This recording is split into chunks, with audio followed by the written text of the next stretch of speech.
Assalamu alaikum wa rahmatullahi wa barakatuhu. Welcome to my YouTube channel, dear viewers. Today, as you can see, I am in my living room. Yes, that is my very own living room in my very own apartment. Today, as you must have guessed from the title of this video, that I will be taking you for a tour of my very own personal mini poultry farm. And to your surprise, my mini poultry farm is just right across my living room inside my apartment. You heard that right, I'm not kidding. Let's take you in. And here it is. Before I show you my chicken, I want to show you this very beautiful view of the Mam city, the city where I live. Alhamdulillah, I live right in the middle of the city. And if I am just able to zoom in, if you can see that dome, that's King Fahad Masjid, one of the biggest mosques in the Mam, named after King Faisal, Allah yarhamu. This is the school grounds of a school called Madrasa Qatsiya, one of the oldest schools in Dammam. And here it is. These are my chickens. That one you see, the handsome, that's my rooster. And I have with me 4 chickens. There are actually 5. There is one here, little one. She's gone broody and she's sitting on, as you can see, mashallah, love, she's a sweetheart. She's sitting on 10 eggs. I have candled them today, alhamdulillah, and mashallah, the eggs are fertile. So I'm expecting a biznillah around anything between 5 to 8 chicks. And these, my friends, are my very own home harvested eggs. These eggs, as you can see, were laid in my house right here. No, you have to believe me, none of these eggs are from the market. They are my very own. This is the feed that I give them. They're available right here, very close from my house. This is millet. They love it. There you go. What you see there, that's a stand I put in there. They love to perch. Chicken, as you know, in nature, when they were not domesticated, they would, at night, they would go up on the trees and sleep. So they love to perch on top of it. Sometimes they would even perch in that coop that I have put in there for the eggs. There's one rooster. Ideally, a single rooster is enough for 5 or 6 hens. If you're looking for fertilized eggs, a single rooster would do. And again, a lot of us may not know that a hen would lay eggs even without a rooster. So when I came here to Saudi Arabia around 4 years ago, I heard a few stories of people getting allergies because of eating the chicken here, the commercially raised chicken. Now, I'm not here to promote any kind of conspiracy theories, but just for my own safety, my own being a hygiene and health conscious person, I decided to raise my own chicken. And right there, if you can see, that is the place where every Friday morning you can actually buy live country chicken. The chicken I have here, if you can see, they aren't very big. Now, it's sunset time, it's around afternoon, so I'm not sure how visible they are to you, but they are a very smaller breed. The breed they are called Bantam. Bantam are a very small and docile breed. They are good layers, prolific layers. In fact, they can lay anytime up to, sorry about that noise because my house is right across the main road. So these chicken are prolific layers. They lay anywhere between 150 to 120 eggs annually. The other chicken here, this one there, the one that's the largest hen, yeah. She's the dominant hen. The hens have something called a pecking order. So she's a dominant hen here. Surprisingly, my friends, I have her for over a year now. Yes, a year now, and she hasn't yet gone broody. She lays every day. She's been laying every day non-stop. The other smaller breeds, yes, they have gone broody. They lay. Sometimes they stop laying. But this one is, subhanallah, unique. What I feed them, yes, the feed is here as I showed you. You can buy this feed from any pet store. This is about 5 kgs. It's only worth 5 riyals. 5 riyals or maybe 10 riyals, not sure. That's worth 5 riyals. This, you see, this is 3 kg of millet. They love millets.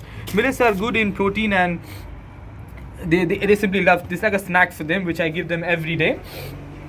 A handful would do every. Now for the flooring, as you can see, I have this. Yeah.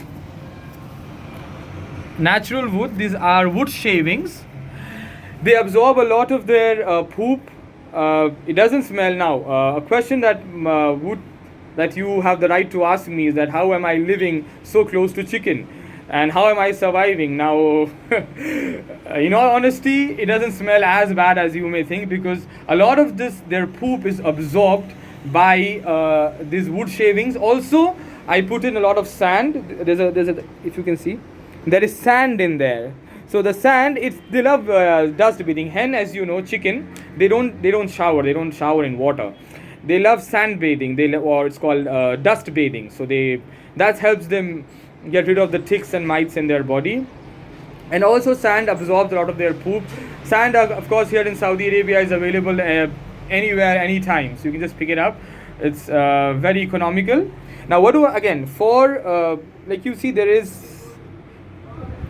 these are some not vegetable, these are some leafy vegetables that I feed them. They can be anything. They can be because I live so close to the main market here in Dammam, I'm able to pick up a lot of these what they throw away, a lot of radish and carrot leaves which they normally throw away. So I pick it up, I chop it up, and they love it. They simply love veggies. In the wild, if you free range them, they love eating grass. Of course, I can't find them grass here, so I give them as a supplement.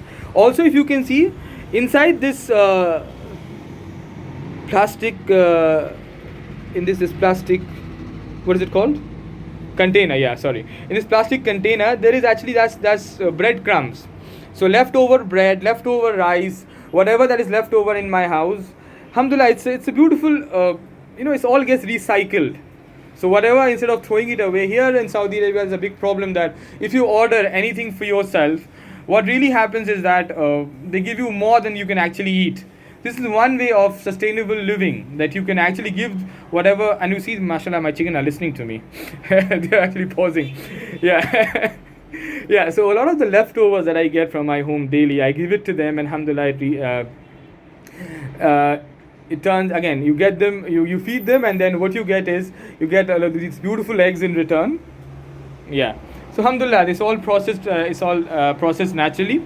One more point that I want to make here is that you must be wondering, why don't these chicken fly off the balcony?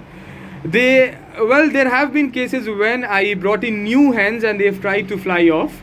Again, they were a different breed. I brought in these larger breeds which are more wilder and less docile. They have tried to fly off, but I have to go down and catch hold of them. But these little ones, alhamdulillah, they've never attempted to fly off.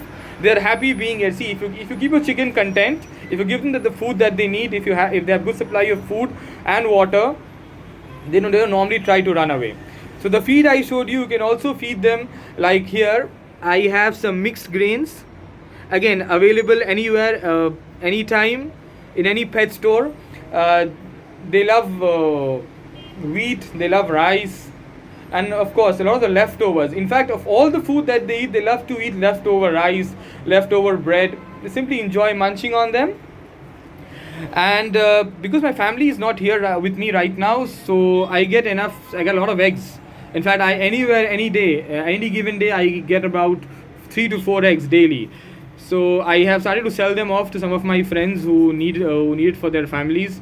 I keep some for myself. And alhamdulillah, more than anything else, it's a very rewarding. This whole process is very rewarding, is very fulfilling. You tend to feel that you know exactly what you're eating. Now, I don't have a farm of my own to grow my own food, to grow my own vegetables, but the least that I can do. And chickens are not as wild as you may think them to be, because they are really intelligent animals, they're really intelligent birds, and they really imprint on you. Like, for example, if any unknown person was to walk in right now, the rooster would be shouting away. He will simply shout, he'll alarm everyone. But because he knows me, see how calm they are. If a stranger walks in, they will start making strange. Again, the rooster, as you know, he is responsible for keeping the hens safe. So if you throw anything, if I try to toss any piece of bread or rice, he would call all the hens around him and he'll make sure that everyone gets a fair share. He is again the man of the house. Because he knows me, the hens knows me, so you see how calm and relaxed they are. And sometimes I like to sit here Right here I put a chair. I like to watch over them. I like to watch over sunset. You see beautiful view. It's I think 5 minutes to 10 minutes sunset now. And there they are. Okay, one more thing. Yes, it can be a problem if you are thinking of raising chicken in your balcony. Make sure that your balcony is an independent one like mine. You see, it's not an attached balcony, because roosters, as you know, can be very noisy. Alhamdulillah, my roosters, he crows exactly 5 minutes to Fajr. So Alhamdulillah, it really, I mean, it might sound strange, but there are times, in fact, most of the times, I wake up from my rooster's crow. He does go weird at times and crow maybe around 3:30, an hour before Fajr. So I need to have, just shout at him, and then he keeps quiet. But then, alhamdulillah, most of the time, 90% of the times, he crows right at the time of Fajr, because he's so loud. He's better than any other alarm that your mobile can provide for you. You see how well they are eating. They don't fight. Again, chickens normally do not fight each other. Once the hierarchy, the pecking order is established, chickens normally don't fight each other. But if you try to keep two roosters, there's going to be bloodshed. So yeah, one rooster is fine. He loves being around with his women, with his ladies. It's like a small harem of his own, and he enjoys being there. In case you're wondering why do I keep this one separate from them, because what hens tend to do is they are social animals, they're social birds. They would go in and drop their eggs with her. So every day I have to just pick her up and then take out the new eggs. That's why I have marked the eggs. The eggs that she's hatching, they're all marked. So again, it's a very tedious process. So what I do is I keep some food and water for her. Whenever she wants to walk out, she eats and then goes back. She eats her food, drinks, and goes back. So it saves a lot of my time and energy in separating them. So yeah, there you have it, my friends. If you are looking forward to set up your own little farm, little chicken coop here, chicken farm, let me know and I'll be happy to advise you. And if you have any questions, leave them in the comments below.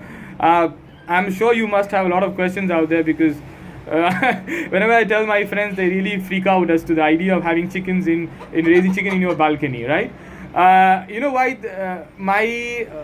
My friend, he just tried to walk in behind me. The rooster saw him, and now see he's getting alarmed. All this while I was here, he was so cool.